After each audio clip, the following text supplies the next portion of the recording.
तैयारी देर से शुरू हुई है, सपना देर से नहीं, इसलिए आज से फिर शुरुआत करो। तो हेलो एवरीवन, कैसे हो आप सब। आई होप आप सब बहुत अच्छे होंगे, खुश होंगे, स्वस्थ होंगे और पॉजिटिविटी के साथ अपनी प्रिपरेशन कर रहे होंगे। तो कैसी चल रही है आपकी प्रिपरेशन, ज़रूर बताना। और स्वागत है आपका टीचर ड्रिव विद दीपांशी चौधरी आपकी अपनी फैमिली में फिर से। तो गाइज़, ये वीडियो सुपर टेट के लिए तो बेनिफिट है ही, साथ साथ जो भी बच्चे सी टेट की तैयारी कर रहे हैं उनके लिए भी ये बहुत इंपॉर्टेंट है। तो प्लीज़ वीडियो को लास्ट तक ज़रूर देखना। और जो भी आपके फ्रेंड्स सी टेट की तैयारी कर रहे हैं तो उन्हें ये वीडियो ज़रूर शेयर करना। तो गाइज़, आज मेरी वीडियो आ रही है 1 वीक के बाद, क्योंकि कुछ हेल्थ इश्यूज़ थे तो मैं अपना टारगेट कंप्लीट नहीं कर पाई थी, तो ना ही मैंने वीडियो शूट की थी। तो आज था मेरा डे 19 का, जो मेरा टारगेट था मैं वही कंप्लीट कर रही थी। तो गाइज़, आज का 1 घंटा ना तुम्हारे कल का पूरा भविष्य बदल सकता है। तो बस छोटे छोटे मोटिवेशंस के साथ, छोटी छोटी पॉजिटिविटी के साथ अपनी प्रिपरेशन बहुत अच्छे से करते रहो। और शायद ना आपने कई दिन तक पढ़ाई नहीं की, और ये मेरे लिए स्पेशली मैं अपने लिए बता रही हूँ कि मैंने कई दिन तक पढ़ाई नहीं की, तो मुझे लगा कि मेरा ना बहुत सा समय बर्बाद हो गया। तो मुझे खुद पे गुस्सा भी आ रहा था, लेकिन फिर मैंने सोचा कि क्या खुद को दोष देने से मेरा 1 भी घंटा वापस आ पाएगा।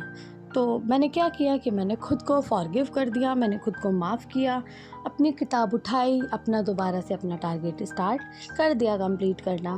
क्योंकि जो मेरा आने वाला फ्यूचर है ना, वो मेरे जो पास्ट बीत गया उससे कोई इफ़ेक्ट नहीं पड़ता, लेकिन मैं प्रेजेंट में कितनी मेहनत कर रही हूँ उससे ज़रूर इफ़ेक्ट पड़ेगा। तो आप भी ऐसे ही करना कि किसी भी चीज़ को इतना ज़्यादा मत लेके बैठना कि वो आने वाले आपके फ्यूचर पे नेगेटिव इम्पैक्ट दें। तो बस गाइज़, इसी के साथ मैं खुद को ऐसे ही डेली मोटिवेट करती रहती हूँ। तो आप भी बताना आप खुद को कैसे मोटिवेट करते हो। तो आज तक जो मेरा टारगेट था वो मुझे पढ़ना था हिंदी में मुहावरे। अब मुहावरे की मुझे प्रैक्टिस करनी थी, इंग्लिश में मुझे क्वेश्चन टैग करने थे, संस्कृत में मुझे वाक्य शुद्धि करनी थी, मैथ्स में जो था मेरी 3D जितनी भी मेंसुरेशन में 3D आकृति थी वो करनी थी, जैसे क्यूब था, क्यूबॉइड था, सिलेंडर था, तो वो सारी चीज़ें करनी थी। और हमारा साइंस में मेरा साइंस कंप्लीट हो चुका है, तो अभी सिर्फ मुझे रिवीजन करना था। इसके बाद EVS में था, तो वो था मुझे जितने भी समाज सुधारक हैं, जिससे हमारे महात्मा गांधी हुए, विनोबा भावे, तो जितने भी भारत के थे वो मुझे सब कुछ आज पढ़ने थे। और CDP में मुझे पढ़ना था अनुकरण करना और सोशलाइजेशन समाजीकरण। इसके बाद था मेरा टीचिंग स्किल्स में जो सक्रिय अधिगम होता है, एक्टिव लर्निंग, वो मुझे करना था। रीजनिंग में आज पजल टेस्ट था। और करंट अफेयर एज यूजुअल मैं डेली करती ही हूँ। और जो यूपी स्पेशल में था वो था हरदोई। तो बस गाइज, अभी मैं वही कर रही थी, अपना पूरा का पूरा टारगेट कंप्लीट। और आज का जो मेरा डे 19 का टारगेट था, तो मेरा ये था कि मैं ये कर लूँ, क्योंकि अभी मैं साथ साथ अपना थोड़ा पैट का भी स्टार्ट करूँगी तैयारी करनी। तो बस अपना थोड़ा सा शेड्यूल अपना करती हूँ, क्योंकि इसका सुपर टेट का मेरा होप सो 1 वीक के अंदर एक बार पूरा सिलेबस कवर अप हो जाएगा। तो उसके बाद मैं यूपी पैट का स्टार्ट करूँगी। जो भी यूपी पैट में न्यू टॉपिक है उस पर थोड़ा ज़्यादा ध्यान देना है, जो सुपर टेट में हो चुके हैं उनके सिर्फ रिविज़न करना है। तो बस 1 वीक बाद मैं थोड़ा उस पर ज़्यादा फोकस करूँगी, और साथ साथ आपको अपना शेड्यूल बताती रहूँगी। तो गाइज़, जिस दिन ना आपको लगे कि अब कुछ नहीं हो सकता, तो उस दिन खुद से कहना मैंने अभी हार नहीं मानी, क्योंकि जीत हमेशा उस व्यक्ति की होती है, उस व्यक्ति की तो बिल्कुल नहीं होती कि जिसने सबसे पहले शुरुआत की थी। कई बार जीत उस व्यक्ति की भी होती है जिसने सबसे मुश्किल समय में भी अपनी किताब बंद नहीं की। तो बस यही छोटे छोटे मोटिवेशंस होते हैं, ये छोटी छोटी लाइन्स। हेलो एवरीवन, कैसे हो आप सब। आई होप आप सब बहुत अच्छे होंगे, खुश होंगे। तो गाइज, अभी पिछले 1 वीक से मेरा थोड़ा हेल्थ इशू की वजह से वीडियो मेरी कंटिन्यू नहीं हो पा रही थी, और ना ही मेरा टारगेट कंप्लीट हो पा रहा था, तो इसलिए मैंने वीडियो शूट भी नहीं की थी। तो आज था मेरा डे 19, जो मेरा हो चुका है सक्सेसफुली कंप्लीट मेरा आज का टारगेट। और अब हम बात करते हैं, जैसे मैंने थंबनेल में भी लिखा है कि सी टेट की अगर आपकी प्रिपरेशन अभी कंटिन्यू नहीं हुई है, तो आप बिल्कुल भी घबराने का टाइम नहीं है। तो हमें क्या करना चाहिए? तो पहली बात तो गाइस मैं आपको बताऊं कि अभी कल ही एक अपडेट आई है कि सीटेट का जो एग्ज़ाम हमारा 6 सितंबर को होने वाला था वो हो चुका है पोस्टपोन्ड, और अभी दोबारा से विंडो ओपन होगी फॉर्म की फिलिंग की। तो जिसका भी किसी भी रीज़न की वजह से फॉर्म फिल नहीं हुआ हो, आप दोबारा से फॉर्म फिल कर सकते हो। और गाइस जिसकी तैयारी में थोड़ी सी भी अभी अगर कमी रह रही हो तो आपके लिए एक अच्छी अपॉर्चुनिटी है, आपको थोड़ा सा टाइम और ज़्यादा मिल गया। तो अब स्टार्ट करते हैं कि तो अब इतने कम टाइम में, क्योंकि अभी कोई भी एग्ज़ाम की डेट कंफर्म नहीं हुई कि आपके एग्ज़ाम की डेट कब है, एग्ज़ाम कब कैसे क्या, तो वो चीज़ अभी कुछ भी कंफर्म नहीं है। तो अब हम बात करते हैं कि अब सीटेट की तैयारी हमें कैसे करनी है। तो अगर आपने अभी तक सीटेट की तैयारी शुरू नहीं की और किताबें खरीदी तो हैं लेकिन पढ़ाई शुरू नहीं की, या सिलेबस देखकर ही आपको लग रहा है कि इतना सब कैसे होगा, तो सबसे पहले ना एक बात याद रखना गाइस, घबराने की तो बिल्कुल भी ज़रूरत नहीं है, पैनिक बिल्कुल भी नहीं होना, लेकिन अब रुकने की भी ज़रूरत नहीं है, क्योंकि आपको जो एक अपॉर्चुनिटी मिली है तो आपको इस चीज़ का फ़ायदा ज़रूर उठाना है। क्योंकि सीटेट की तैयारी में ना सबसे बड़ी गलती पता है क्या होती है कि ये नहीं होती गलती कि आपने देर से शुरुआत की, सबसे बड़ी गलती ही ये होती है कि जब देर हो जाती है ना तो हम डरते रहते हैं। और ये सीटेट का नहीं, किसी भी एग्ज़ाम की बात है कि किसी भी रीज़न की वजह से अगर हम पहले से अपनी तैयारी नहीं कर पाते और हमारे तो गाइस अगर हमारे पास लास्ट में बचे हैं 15 डेज़ 10 डेज़, तो ऐसा नहीं है कि आपकी तैयारी नहीं हो सकती, आप कर सकते हो उस टाइम में भी। बस आपको एक स्ट्रेटजी अपनी ऐसी बनानी है जो प्रोडक्टिव हो। तो देर से शुरू हुआ सफ़र भी ना मंजिल तक पहुंचता है, बस रास्ते में रुकना नहीं चाहिए। तो बस या दोस्तों, तो अब मैं आपको बताने वाली हूँ कि अगर आपकी अभी तक भी तैयारी नहीं हुई तो अब आपको क्या करना है, क्या पढ़ना है, किस और इतने कम टाइम में अपनी प्रिपरेशन को स्ट्रॉन्ग कैसे करना है। तो सबसे पहले तो गाइस पैनिक करना बिल्कुल बंद कर दो। मेरी तैयारी नहीं हुई, मेरा सीटेट नहीं निकलेगा, तो इस थॉट को तो अपने दिमाग से बिल्कुल निकाल दो। क्योंकि जब हम डरते हैं ना तो हमारा जो माइंड होता है वो उस टाइम स्टडी में बिल्कुल फोकस नहीं कर पाता, वो सिर्फ कैलकुलेशन करता रहता है कि ना ये सिलेबस बचा हुआ है, ये चैप्टर्स बचे हुए हैं, ये टॉपिक टफ है। उस टाइम माइंड में भी नेगेटिव थॉट्स ज़्यादा आते हैं, या ऐसा लगेगा यार वो लोग तो मेरे से बहुत आगे हैं, मेरी तैयारी बहुत कम है, और ये सोचने में ना पूरा दिन निकल जाता है। तो अब आपको करना क्या है, किसी दूसरे से तो कंपेयर बिल्कुल भी नहीं करनी, आपको खुद से एक सवाल करना है कि क्या मैं अपना आज अपने कल से बेहतर कर सकता हूँ या कर सकती हूँ। तो अगर आपके अंदर से आवाज़ आई कि हाँ आप खुद अपना कल अपने जो आज मतलब आने वाला कल है वो आज से या जो बीत चुका कल उससे बेहतर कर सकते हो, तो बस आज से स्टार्ट कर दीजिए। और अब आपको पूरा सिलेबस नहीं पढ़ना, आपको सिर्फ स्मार्ट सिलेबस पढ़ना है। आपके पास समय कम है तो हर चीज़ को ना डिटेल में पढ़ने की कोशिश बिल्कुल मत करना कि आपको सिर्फ डिटेल्स में पढ़ना है या मेरे को तो सारी चीज़ें पढ़नी है, तो ऐसा बिल्कुल भी मत करना। आपको high priority topics, PYQ, revision, mock test, इन पे फोकस करना है। अब आप बोलोगे कि हमें ये कैसे पता चलेगा हाई प्रायोरिटी टॉपिक्स कौन से हैं? तो सिलेबस को देखो और 3 हिस्सों में ना डिवाइड कर लो। सबसे पहले तो है इम्पॉर्टेंट टॉपिक, फिर है मॉडरेट, और एक होता है हमारा कम प्रायोरिटी वाले टॉपिक्स। तो आप अपने सिलेबस को जैसे ही आप डिवाइड करोगे तो आपको खुद पता चल जाएगा कि किस टॉपिक के एग्ज़ाम में आने की जो मतलब जो क्वेश्चंस आते हैं वो किस टॉपिक से ज़्यादा आते हैं और किस टॉपिक से थोड़ा कम आते हैं। तो जिस टॉपिक से ज़्यादा आते हैं आप उस पर अपना 100% दो, जिससे कम आते हैं उसे आप बाद में देखना कि अगर टाइम है तो आप पढ़ लेना, अदरवाइज जिससे ज़्यादा आते हैं पहले आप आपका ना जो एम होना चाहिए एग्ज़ाम को लेके वो ये नहीं होना चाहिए आपने कितना पढ़ लिया। आपका एम होना चाहिए कि एग्ज़ाम टाइम में आप कितने क्वेश्चन सही कर सकते हो। और गाइस सबसे इम्पॉर्टेंट मैं आपको बताऊं तो CDP को तो बिल्कुल भी इग्नोर मत करना, क्योंकि CDP सीटेट की बैकबोन है। मैं बार बार बोलती हूँ ये चीज़ें। और जो आपकी CDP अगर वीक है तो आप इसे डेली पढ़ो, क्योंकि एक ऐसा एक मतलब सब्जेक्ट है जो आपको सीटेट में ना 30 नहीं, इवन अगर 150 में से आप बोलो कि 60 to 70 क्वेश्चन CDP के थ्रू आते हैं, तो इतने आते ही आते हैं। आप CDP पे स्पेशल फोकस देना शुरू करो। और इसमें मैं कुछ टॉपिक्स आपको बताऊं तो जैसे प्याजे है, वाइगॉत्स्की है, कोहलबर्ग है, और लर्निंग डेवलपमेंट है, और इंक्लूसिव एजुकेशन है, इंटेलिजेंस भी है, इंडिविजुअल डिफरेंसेस भी हैं, और इसमें असेसमेंट इवैल्यूएशन है, लर्निंग थ्योरीज़ हैं जैसे हमारी थॉर्नडाइक की है, या वाइगॉत्स्की की है, ये सारी थ्योरीज, चाइल्ड सेंटर एजुकेशंस, इन टॉपिक्स को आपको ज़रूर पढ़ना है और इन्हें डेफिनेशन या इन्हें रोट लर्निंग नहीं करनी, इन कॉन्सेप्ट को समझना है कि इसमें वो बोलना क्या चाह रहे हैं, किस पे उन्होंने अपनी जो प्रैक्टिकल है वो किया है और क्या उनका इस चीज़ में उन्होंने एक थ्योरी दी है, क्या प्रिंसिपल्स हैं उनके, वो सब चीज़ें कॉन्सेप्ट पूरा समझना है। और गाइस सेम ऐसे ही जो आपके सब्जेक्ट्स हैं, लैंग्वेज है, हिंदी है, इंग्लिश संस्कृत, जो भी आपने लैंग्वेज ली हुई है या फिर मैथ्स है, ईवीएस है, उसका भी आपको यही है कि अपने पीवाईक्यू उठाओ, उसमें देखो कि किस पार्ट से कितने ज़्यादा क्वेश्चंस आ रहे हैं। सिर्फ वही चीज़ें आप अब लास्ट टाइम पे पढ़ो, पीवाईक्यू को सिर्फ सॉल्व मत करो, कंसेप्ट देखो, जितने गलत हो रहे हैं उन्हें मैंने पहले बताया, अपनी माई मिस्टेक बुक बनाओ, उसमें आप अपनी सारी मिस्टेक्स लिखो। और आपको ना ये चीज़ें भी एक मतलब इस चीज़ का एनालिसिस करना ही पड़ेगा कि मेरी गलती कैलकुलेशन में हुई है, कंसेप्ट में हुई है, या फिर आपको आता तो था, आपने वो जल्दी जल्दी में क्वेश्चन नहीं पढ़ा, या क्या चीज़ें आपकी गलत हुई है, वो सब आपको एनालाइज खुद करना पड़ेगा।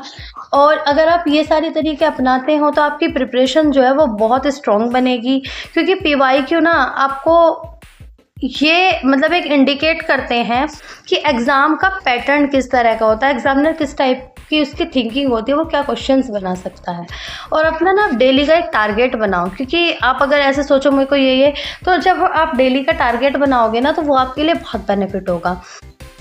ऐसा मतलब बिल्कुल मत बनाना कि आपको 12 घंटे पढ़ना है, 16 घंटे पढ़ना है, तो वो चीज़ें आप अपने खुद के अकॉर्डिंग बनाओ कि आपकी कैपेसिटी कितनी है, आपको टाइम कितना मिल पाता है। बस आप अपने टॉपिक्स का टारगेट ज़रूर बनाना कि आज मेरे को ये टॉपिक कंप्लीट करना है, और उसी के अकॉर्डिंग आप अपना स्टडी अपनी कंटिन्यू करो। और टारगेट आपका रियलिस्टिक होना चाहिए, कभी किसी के ना देख के टारगेट मत बनाना, या कोई आपको बोल दे तो वो प्लीज़ वो अपने टारगेट में मत ज्वाइन करना। आपका जो आप रियलिस्टिक हो, जो आपको कंफर्टेबल हो, जो आपको मेंटल पीस दे, आपको वही टारगेट बनाना है। और सबसे ज़रूरी क्या है कि आपको ना एक टेस्ट ज़रूर देना है रोज़, तो इससे आपके क्या है, आपको ना जो क्वेश्चन सॉल्विंग स्पीड है, टाइमिंग है, वो सब इम्प्रूव हो जाते हैं। और सबसे इम्पॉर्टेंट है कि पढ़ने से ज़्यादा ना रिवीजन ज़रूरी है। नहीं, जितना पढ़ा उसे टाइम टू टाइम रिवीजन करना भी ज़रूरी है, क्योंकि अब इतना टाइम तो है नहीं कि आप बाद के लिए छोड़ दोगे। तो आप जो पढ़ रहे हो दिन में, शाम के टाइम या अगले दिन, आप उसे रिवीजन ज़रूर करो। और एक सिंपल सा रूल बनाओ, read practice revise test, read practice revise test. और जो भी आपने पढ़ा है रात में एक बार रिवाइज ज़रूर करना और देखना, फिर ना आप खुद देखोगे कि आपके एक हफ्ते में ना आपको खुद बहुत इंप्रूवमेंट फील होगा कि यार बहुत इंप्रूवमेंट हो रहा है। और मॉक टेस्ट से तो बिल्कुल भी नहीं डरना। मॉक टेस्ट इस टाइम आपके लिए ना सबसे आपका बेस्ट ही BFF वाला रोल प्ले करेगा। आपको सबसे ज़्यादा जो दोस्ती करनी है इस टाइम, अपना जो बेस्ट फ्रेंड बनाना है, अपना BFF बनाना है, अपना जो भी बड़ी बनाना है, वो सिर्फ मॉक टेस्ट को बनाना है। तो अगर आप ये सोचते हो ना मेरी अभी प्रिपरेशन तो कंप्लीट है नहीं तो मैं मॉक टेस्ट देके क्या करूँगी, तो गाइस ये बहुत बड़ी गलती है। आप मॉक टेस्ट ज़रूर दो, क्योंकि पता है मॉक टेस्ट ना आपकी रियलिटी दिखाता है। और बहुत सारे कंसेप्ट ऐसे हैं कि जो ना आपको मॉक टेस्ट देने के बाद साथ साथ आपको वो मतलब कंप्लीट हो जाते हैं। क्योंकि बहुत सारे क्वेश्चंस ऐसे आते हैं ऑनलाइन ना कि आपने वो मॉक टेस्ट में पढ़ लिया तो आप उसे कभी नहीं भूलोगे। और अपनी गलती जो हम करते हैं ना वो हम कभी नहीं भूलते। और अगर आप उस गलती को माई मिस्टेक बुक में लिख रहे हो तो मुझे नहीं लगता कि फिर कभी कोई उसे भूल पाएगा, क्योंकि आपने अपनी गलती को पहले, आपने गलती की, उसे एनालाइज किया, फिर आपने उसे एक्सेप्ट भी किया और उसे आपने फिर उसका पूरा सॉल्यूशन देखा कि ये सही क्या था। तो क्या इतनी प्रोसेस के बाद आप भूल पाओगे? बिल्कुल भी नहीं भूल पाओगे। तो गाइस मॉक टेस्ट से तो दोस्ती पक्का कर लो। कोई भी एग्ज़ाम देने जा रहे हो मॉक टेस्ट मस्ट है आपके लिए। और सबसे है जो एक ना हमारी थिंकिंग होती है कि यार मेरे तो ना अभी इतने कम मार्क्स आ रहे हैं, तो गाइस ऐसा कभी नहीं होता कि आपने आज स्टार्टिंग की और आपके 150 में से 140 मार्क्स आ जाएंगे। ये चीज़ है ना सुनने में तो बहुत ज़्यादा अच्छी लगती है, वीडियोस के थंबनेल बना देते हैं कि मात्र 3 दिन में सीटेट पास। मैंने भी अपने टाइम पे जब मैंने सीटेट दिया था बहुत सारी वीडियोस ऐसी आती थी कि 3 दिन में सीटेट पास या कि एक हफ्ते में 120 प्लस, लेकिन ना ये कोई रियलिटी नहीं है। जब तक आप अपनी चीज़ों पे मेहनत नहीं करोगे तो कोई 120 प्लस नहीं दिलाएगा आपको, क्योंकि ना कोई भी एग्ज़ाम होगा उसके लिए ना आपको पूरा बेसिक अपना तैयार करना ही पड़ेगा। ऐसा नहीं है कि कोई एक शॉर्ट ट्रिक आती है या कोई ना एक ऐसा आपके किसी के पास जादू है कि वो आपके ऊपर जादू अपना चलाएगा और आप टॉप कर जाओगे। तो ऐसा कुछ भी नहीं है। जब तक आप हार्ड वर्क, स्मार्ट वर्क नहीं करोगे तो कोई आपको 120 छोड़ो, आपको 90 भी नहीं दिला पाएगा। तो क्या होता है कि अगर आपके मार्क्स अभी कम आ रहे हैं तो आप खुद पे बिलीव रखो, एक एक स्टेप बढ़ो। अगर आपके सपोज 70 मार्क्स आ रहे हैं तो आप सोचो कि आपके नेक्स्ट मॉक में तुरंत ही नेक्स्ट डे 120 आ जाएंगे, तो ऐसा तो देखो पॉसिबल नहीं है। आप 70 से 80 का टारगेट बनाओ, 80 से नेक्स्ट डे 85 का, 90 का टारगेट बनाओ। ऐसे ऐसे एक एक स्टेप अपना आगे बढ़ते जाओ। और क्या है, आपको एक ही दिन में ना परफेक्ट नहीं बनना, आपको रोज़ थोड़ा थोड़ा इम्प्रूव करना है, क्योंकि अभी तो आपके पास डेट भी नहीं है। और 1 सितंबर तक तो फॉर्म भरे जाएंगे, उसके बाद तो 15 to 20 डेज दे देंगे भी। तो जहाँ तक उम्मीद है आपका एग्ज़ाम सितंबर लास्ट में या फिर अक्टूबर स्टार्टिंग में हो सकता है, अभी कंफर्म कुछ भी नहीं है। तो अपनी तैयारी अभी आप बहुत रिलैक्स तरीके से कर सकते हो। अब तो टाइम भी बढ़ गया, तो खुद को रोज़ थोड़ा थोड़ा इम्प्रूव करो। और मोबाइल जो है ना, उसे अपना दुश्मन तो बिल्कुल भी मत बनाओ, क्योंकि ये ना एक ऐसा गैजेट है, सच बताऊँ ना गाइस, कि मतलब अगर आप ना इसका यूज़ करना सीख गए तो सीरियसली ना आपको किसी की नीड नहीं होगी। क्योंकि ये ना आपको आजकल ना इतने सारे टूल्स आते हैं, एआई है, चैट जीपीटी है, गूगल का एआई फीचर्स है, गूगल जेमिनी है। आपको जहाँ जिस टॉपिक में डाउट आता है ना, वो सेम ऐसे ही आपको समझाता है। तो आप अगर आप फ्री हो, आपका मन नहीं कर रहा, तो आप उस टाइम पे शॉर्ट्स ऐसे देख सकते हो जिसमें आपको एजुकेशनल वीडियोस हो, या फिर अपनी पूरी वीडियोस देख सकते हो। क्योंकि फ़ोन ना आजकल स्क्रॉल करना हम लोगों की, तो हमें ना स्क्रॉल करने की बहुत ज़्यादा आदत पड़ गई। तो वो सारी चीज़ें हैं कि हमें ना फ़ोन, अपना जो स्क्रीन टाइम है आप खुद कैलकुलेट करके देखना कि बहुत ज़्यादा हो गया। तो बस आप भी अपना उस टाइम को, जो स्क्रीन टाइम है, उसे भी अपना एक प्रोडक्टिव टाइम बना सकते हो। एजुकेशनल वीडियो देख सकते हो। और स्टडी वीडियो देखने के लिए ना अब ऐसा नहीं है कि आप सोचो कि हमें पूरा दिन फ़ोन पे ही रहना है। तो गाइज़, एजुकेशनल वीडियो देखनी है और एक टाइम लिमिट के साथ देखनी है, ऐसा नहीं है फुल टाइम। क्योंकि अपने नोट्स, अपनी बुक्स, ये भी हम बहुत मस्ट है।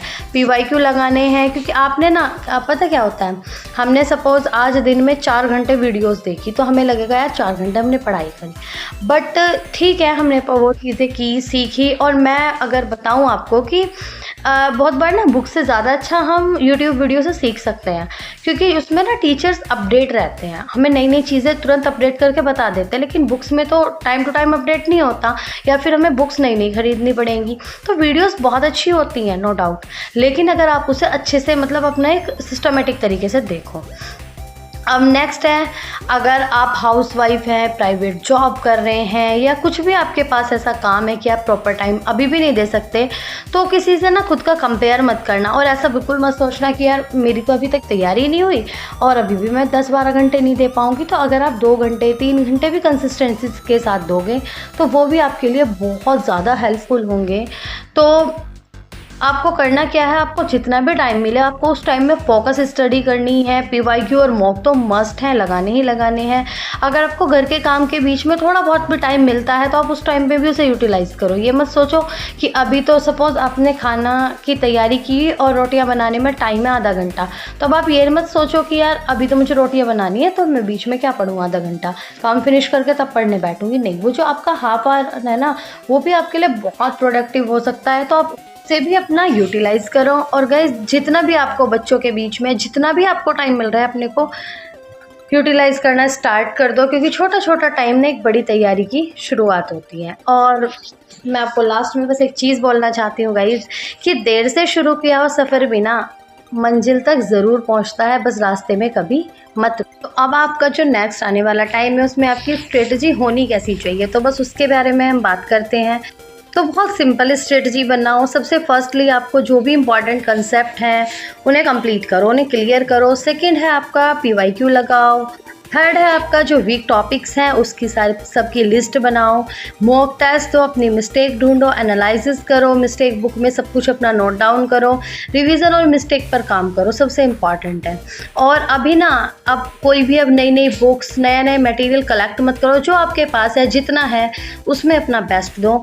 एक सोर्स चुनो। अगर आपके पास अभी कुछ भी, आपने बुक नहीं खरीदी, आपने किसी का कोई कोर्स परचेज़ नहीं किया, तो कोई भी आप एक टीचर चूज़ करो या कोई भी एक बुक आप अपनी परचेज़ कर लो और बस उसी के साथ अपना 110% दो। उसे ही रिवाइज़ करो, उसे बार बार पढ़ो, उस पीवाईक्यूज़ दो। और मटेरियल ज़्यादा होना ना प्रिपरेशन नहीं होता, मटेरियल को सही तरह से रिवाइज़ करना प्रिपरेशन होता है।